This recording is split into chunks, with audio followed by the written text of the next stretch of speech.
dadkaba waa daryeeye shayo u dadaashaye duunahan jubbaland waa difaacdaye axmed dowlado wallahayow ku daa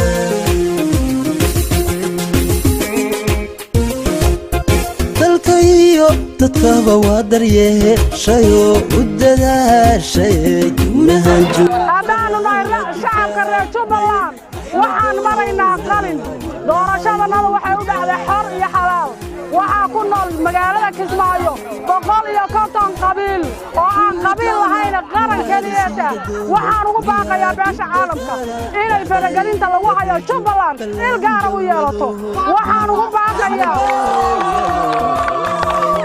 waxaan u sheegayaa Maxamed Cabdullaahi Farmaajo waa madaxweyne Soomaaliyeed kaalintii aan uga baahnayn inuu Jubbaland ku tumanin una kana dhigin 91 marxaladii la soo dhaafay waa in maanta Jubbaland arrinteeda aan laga dhigin arrin qabiil madaxweynaha ugu qanacsanahay doorashada soo gabagabowday Jubbaland aad baan u mahadcelinaynaa guddiga qabanqaabiye doorashada waana ku faraxsanahay madaxweynaha Axmed Maxamed Islaam Axmed Madoobe oo hadda lagu soo gabagabay doorashadiisa magaalada Kismaayo waana soo dhaweynaynaa maadaama aan nahay dhalinyaradii reer Kismaayo oo dhaltay Kismaayo inuu shaqooyin iyo waxyaabo badan qaadi fara badan uu noo sameeyay inuu noo ergeliyo maadaama aan ku nahay shaqo la'aan magaalada Kismaayo waan soo dhaweynaynaa madaxweynaha Axmed Maxamed Islaam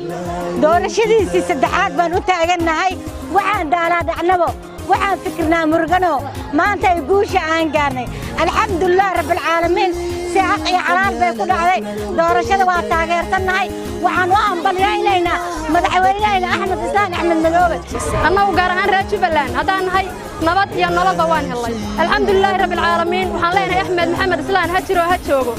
كل سنة وطن بيتهاسيها يا الله راتب بلان مدحوينه وارا نبض يا نبض كسي ولا الله نوقدكم waxaan cadeynaynaa wakiilka qaramada midoobay ee raacay afkii dawladda federaalka inuu fashilan yahay waxaan codsanaynaa inuu iscaajilo marka wuxuu ku hadlay wax lagu hadla ma ahayn in Jubbaland burburiye ma ahayn in Soomaaliya burburiye ma ahayn in nabadda laga shaqeeyo ahay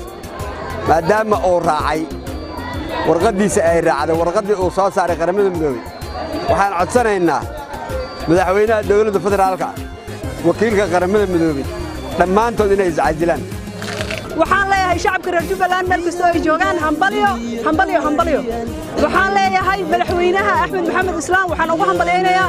madaxweynenimadiisa xilkan uu ku soo baxay oo uu ahayn mid xilkan maanta uu ku cusub yahay waxaan leeyahay shacabka reer Jubbaland